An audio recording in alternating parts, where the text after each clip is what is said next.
Coast. Demerara and Essequibo 99.1 FM. Herbie's 99.5 FM. Kiteshare Radio.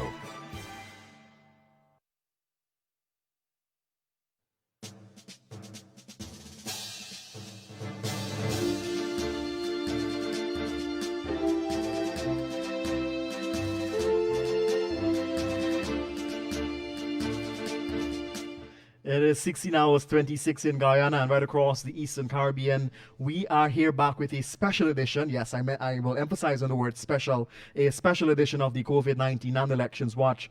And of course, before I hand over to senior journalist Leonard Gildarie and Dr. Yog Mahadeo, Dr. Yog, sorry we had to bring you out back, but I always like to see no rest for the willing. So with that said, over to you, gentlemen. Wicked or willing, but let's go right in. Good afternoon once again. We were a parted company with you a few moments back, and we're back again. That's because there's major breaking news now coming out from the Guyana Elections Commission in Kingston there.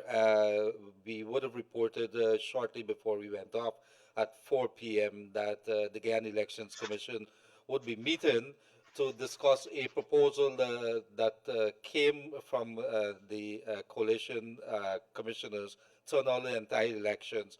Well, there is a ruling right now from the Guyana Elections Commission which says that the chief elections officer has been ordered to prepare a report, which in essence, let's break it down there.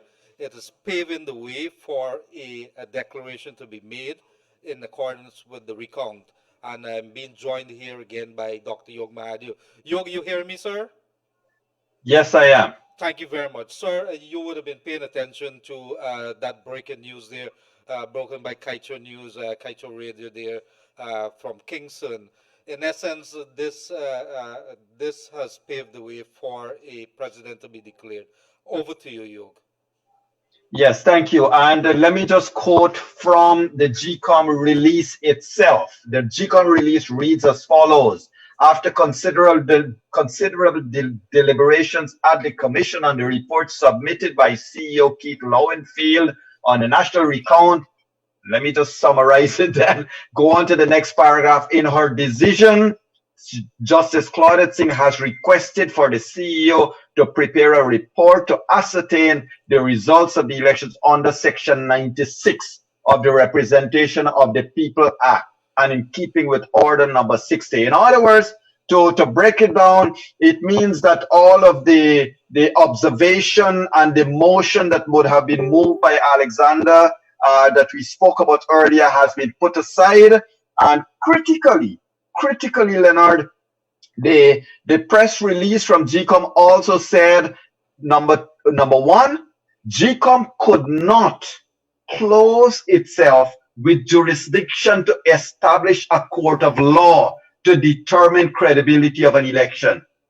That is critical, Leonard. It is what you and I have been saying in this program every day. GCOM is not a court of law, and the court has exclusivity to determine credibility of election. You go to Article 163, the High Court has exclusive jurisdiction. So that's number one. Number two, Justice Singh also noted that the Commission cannot arrogate unto itself a jurisdiction to annul an election, since no specific power was conferred on it under Article 162. Leonard, I must tell you this. I feel proud. It's exactly what we discussed half an hour to an hour ago. It's exactly what I said. That GCOM does not, there is no leeway for GCOM to annul an election. I am so glad to say, like our caller did, we said so. I must tell you that there were a lot of questions as to what exactly the GCOM chair would have been doing in this particular manner. The most important person in the entire country would have been sitting there at the GCOM headquarters, and she was the person was none other than the chairman for GCOM. And what she has basically said there, give me those figures that is coming from the recount, I want to make a declaration. That's in essence what you see would have been coming out there. And she's also saying, if you want to have any kind of objections to what would have transpired on March the 2nd, it has to be done via an elections petition. And you and I know, Yog, based on the little knowledge that I have of the law, that the only way an elections petition could happen is if there's a declaration. The declarations have not happened as yet.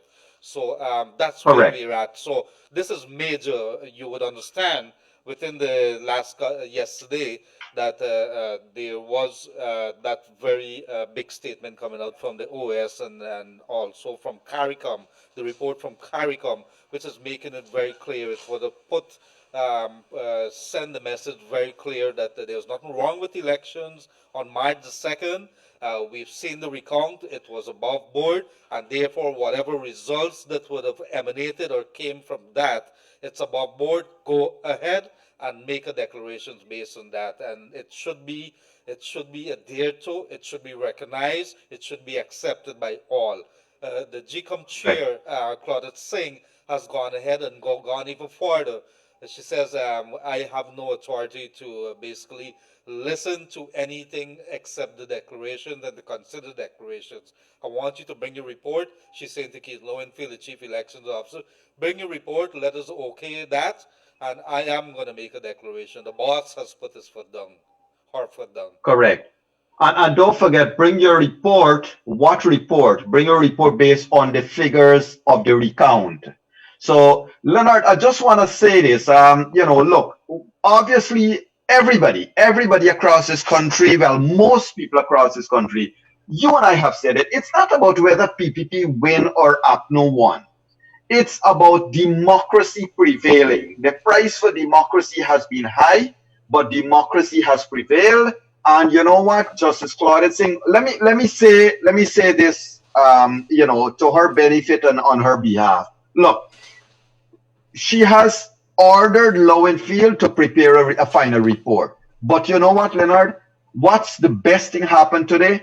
She didn't just order Lowenfield to prepare that report and left the country in a state of uncertainty. She has made a release to say, this is what has transpired. This is my decision.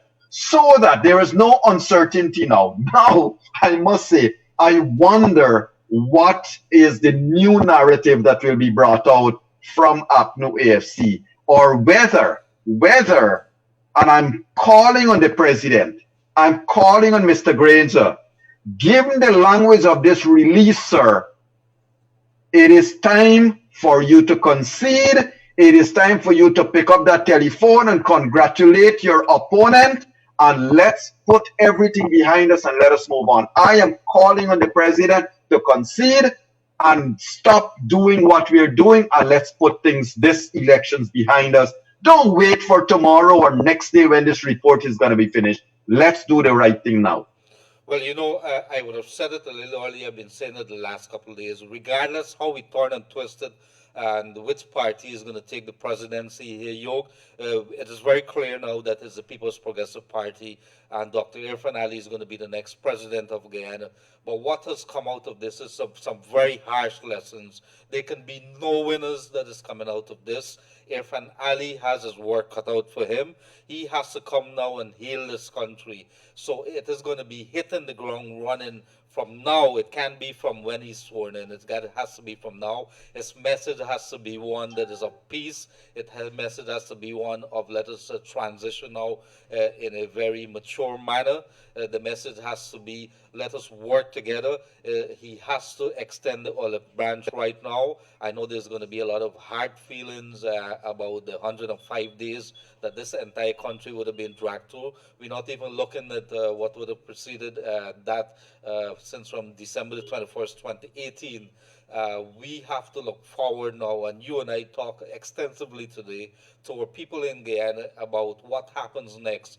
How do we move on from here? And I think that was an apt theme for tonight. It had become even more important now that we have to start looking beyond that. And you rightfully said, Yog, there is this very critical statement coming out from the Guyana Elections Commission, which is saying, in other words, that GCOM is the body that is tasked with running elections in Guyana, and the GCOM chair, who is the chief who's the chief elections officer in Guyana, basically, if you want to put it. She's come out and say, well, there's a statement that's coming out, and this is what we're saying, that there's a winner.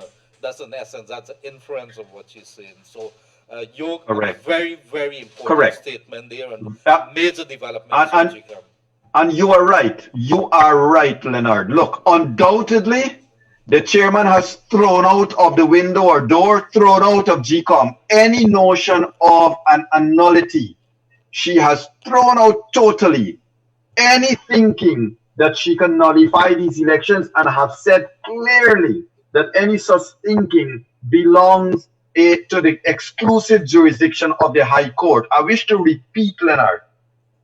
Justice Singh noted that the Commission cannot arrogate unto itself a jurisdiction to annul an election since no specific power was conferred to it under the Article 162 1B. So she has made that very, very, very clear. The question we have, or the question this country has, is there is no time limit given to Lowenfield to prepare his final report.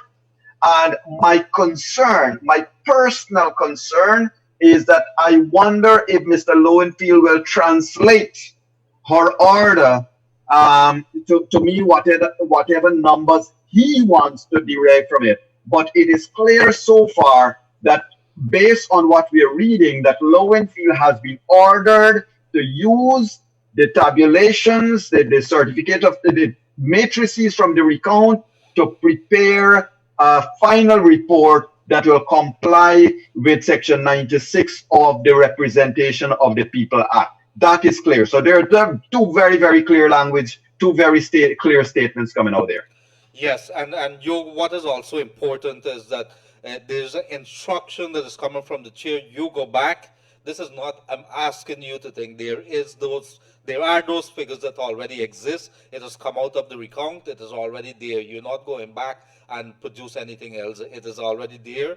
So what he's just going to do is put it in an official report there, give it back for endorsement. There's not going to be a consideration or anything. It is an endorsement by the commission, and then I think what happens then. Our understanding, there's a note or a memorandum prepared for the chancellor for her to swear in a new president.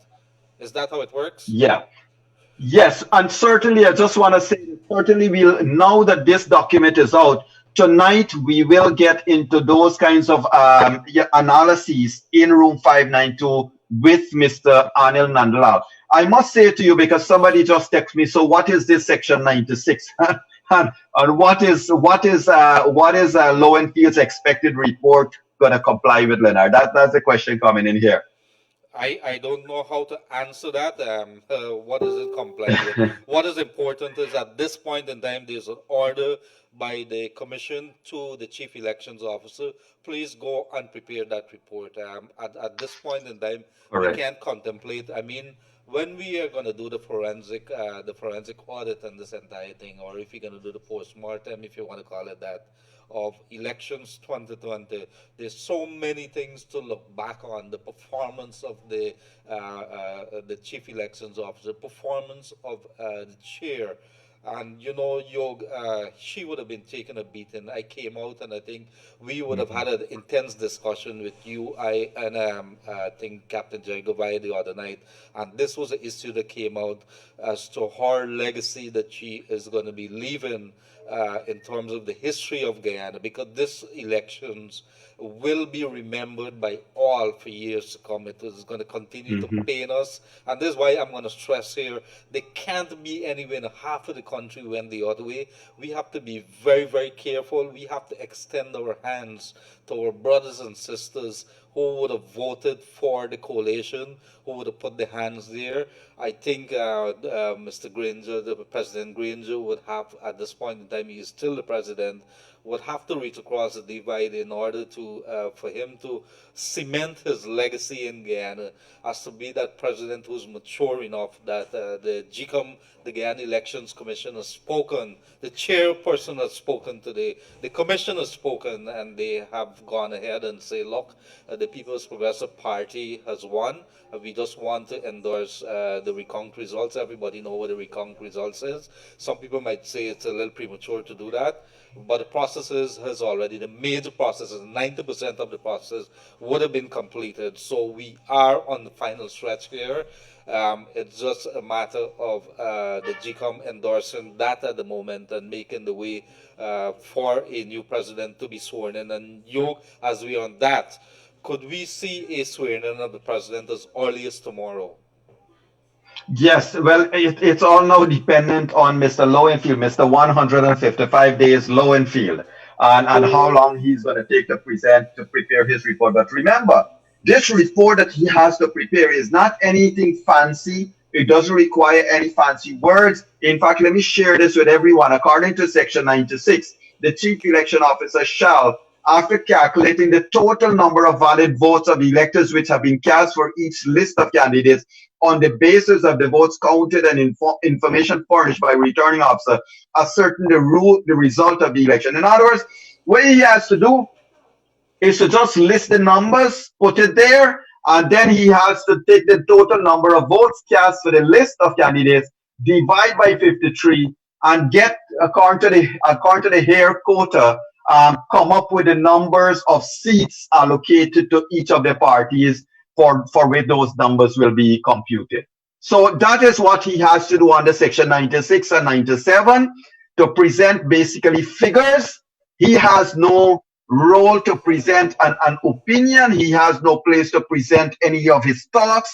He has to prepare figures and present to the chairman that request of 96 and 97, which, Leonard, literally is to say how much seats are going to be allocated. But I think the die is cast. I think I was right a couple of weeks ago to say Mr. Irfan Ali is the president-elect.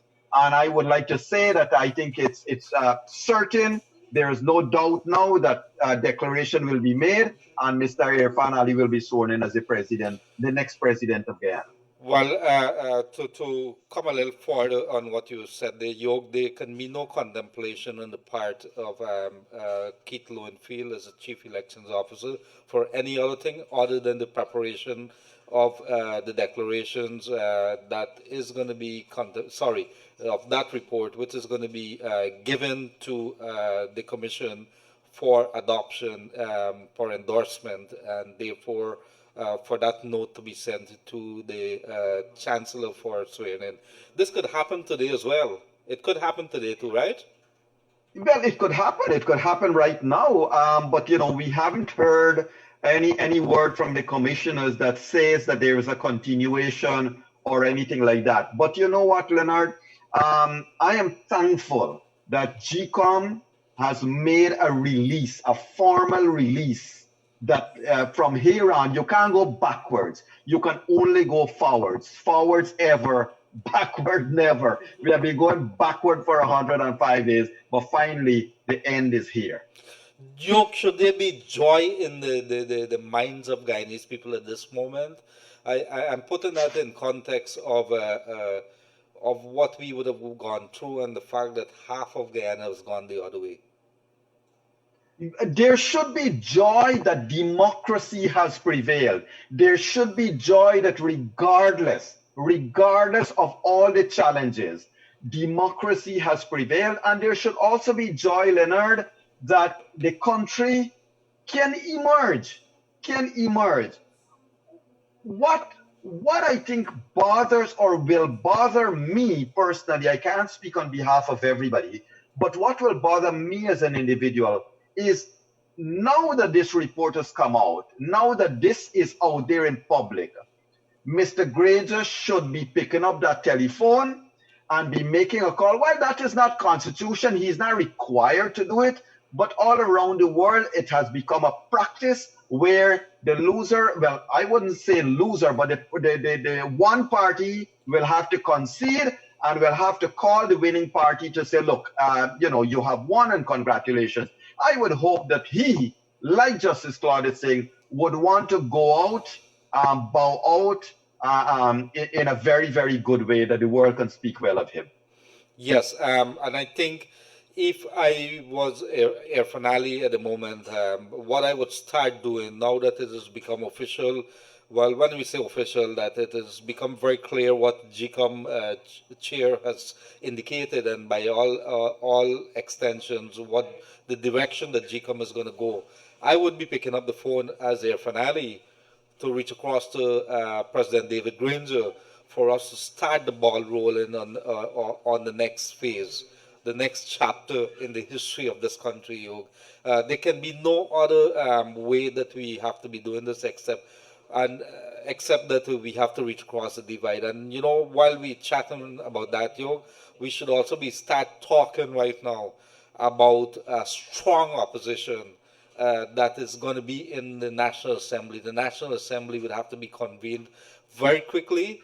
We have to start the ball rolling on COVID-19. We have to start talking things of emergency funding into various areas. Gaisuko, among other things, that has to be looked into. So, there's a lot of work, plenty work to be done in the coming days. And so, if I was Air Finale, I would be reaching out across to President David Granger right now to start the ball rolling. Let's start talking right now. They can be no Well, Leonard, I think I think the first order of business has to be that Mr. Granger must call Air Finale and congratulate him on his win. I think Mr. Granger has to do the right thing for once and concede. And let us move on. And when he has done that, he will show graciousness. He will show that he's a leader, not just a politician. And thereafter, Air Finale or whoever else, they can set up their protocols for meeting and discussion. But I don't see why Air Finale should be calling Granger at this stage. What has to happen is Mr. Granger has to accept this notice from GCOM, see the writing is on the wall, it has long been on the wall, and has to concede, or he will do what he did from day one and say, well, the decision he's waiting on the formal declaration, and Mr. Lowenfield will have to hurry up and get his numbers in order. Ladies and gentlemen, let us get this right. Mr. Lowenfield does not have a mandate to now go and prepare a long 56, 60-page wordy document. All he has to do is to get the numbers and present those numbers as his final report, and those numbers will also include how the National Assembly seats will be allocated. That's it.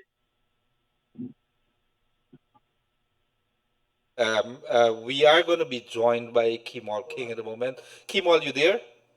I'm here. Kemal King, our reporter, he is one of them down at the GCOM area there. Kemal, there's been a major development this afternoon. Could you fill us in? You guys were there. What has happened and what are we hearing right now? Yes, there has been a major development. The chair of the Ghana Elections Commission has instructed the chief elections officer to prepare a report to submit to the commission under Section 96 of the Representation of the People Act for her to make the declaration. So there was 3 commissioners from the coalition side: Vincent Alexander, Desmond Trotman, and Mr. Charles Corbin. It is. That's right. What did they say to reporters? Have they accepted what was given or what was transmitted by the GCOM chair? And on the way forward, could we address that? Well, they were the first to actually come out and address us on the matter. They said that they were very disappointed in the decision made by the chair, but she did address a little of their concerns. Now, they've had concerns about the credibility of the elections, and they had pointed to some irregularities that occurred and some allegations that have been made by the coalition about dead and migrant voters, among other things.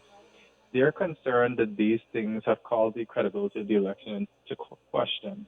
Now, on this, the chair has said that GCOM cannot clothe itself as a court of law to rule on the validity of the election. She referred to Article 163 of the Constitution, which gives the exclusive jurisdiction to rule on the validity of an election. to a court of law. And so she's saying that all of this material that has been collected, it would be better suited for an elections petition. So, Yog, any questions there for Kimal? No, I thank you, Kimal. That's exactly how we have read it and interpreted coming out too. And I think, Kimal, you would agree then that the one of the distinct differences from these last 105 days to today is that the chairman, GCOM did not allow the commissioners to control the narrative. They instantly made an official press release that has now taken control of the airways, which is good, isn't it? That's right, yes. So, do we have an idea as to the timeline? How long does Keith Lowenfield, as Chief Elections Officer, has to prepare this report? Well, the order gives him until the end of today. I actually asked the government-nominated commissioners that, and that's what they pointed to. But in terms of this meeting that just ended, they haven't given him a timeline. We are supposed to expect that by law he should prepare a report, but there's no telling that he can complete that report to hand it in for a declaration to be made by the end of the day. Do we have any indication from any other persons as to whether we could see a swearing in as early as tomorrow? There are no indications on my end, I'm afraid. So, is there jubilation in the street right now? Is there what's the mood like out there? We have a group of APNU AFC supporters who have been for an hour or two out on Main Street. We're a bit off from them, but of course, if a decision like this is made where the result of the recount place the party that they oppose in the lead, of course they're going to be a little upset. There's a lot of noise coming from that area, but I can't tell you exactly what is being said. So that's in Kingston, the Guyana Elections Commission in Kingston there. Do we have any idea where, so there's no idea when they're going to meet again? No, there's no indication of that. So thank you very much, Kimal. Any other thing that we missed from you? I think that's just about it. Thank you very much, dear Kimal King, our reporter, one of our reporters down at the GCOM headquarters there in Kingston. Have a pleasant rest of the day, Mr. King. Yog, there you would have had it. So we should not, like I said before, we have to wait. There's no word yet on the Guyana Elections Commission on when they're expected to meet or when is the deadline. There's that very big order that's staring us in the face that we understand there's some differences on this, that today is the last day in which... Go ahead, Yog. No, I didn't say anything. Yes. There's an interference. Yes. So there's that order today which would have suggested that today is the last day in which a declaration has to be made. We're not very sure on whether if it goes beyond today that there's no declaration, what kind of impact legally that's going to have on any declarations period. We don't know that as yet. That has not been something that has been really discussed. But what we could tell you, room 592, this evening, Dr. Yog Mahadeo is going to be leading the panel when it comes to asking Anil Nanlal, former Attorney General, as well as a candidate for the People's Progressive Party, and other panelists during room 592 on the way forward. But what we could tell you right now, that the way has been paved today for the swearing-in of a new president. That's because the chairman of the Guyana Elections Commission, Justice Retired Claudette Singh, has asked the Chief Elections Officer, Keith Lowenfield, to please prepare the report that is going to give GCOM the possibility of making a decision, making that declaration. So that could happen within a matter of hours. We are waiting on that. As we get those information, we're going to break it and bring it to you as always from Kaicho Radio here. In the meantime, Yog, any closing comments as we break from the segment?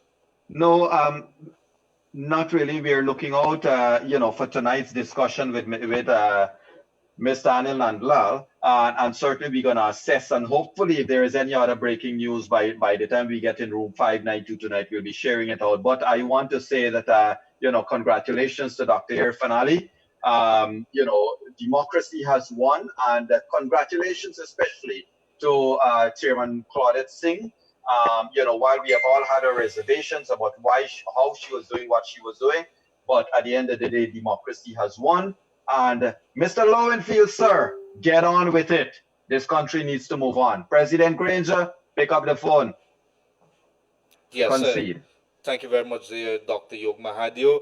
Peace and unity. Let us be patient. Let us be at peace. Let us wait.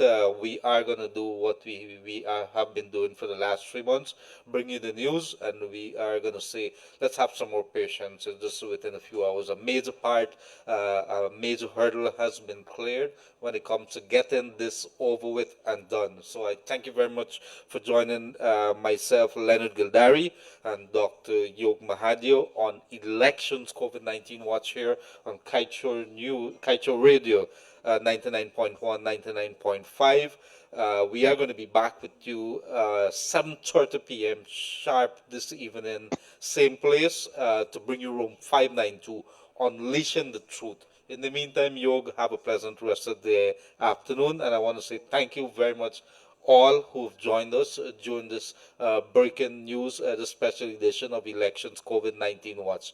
Until then. Goodbye.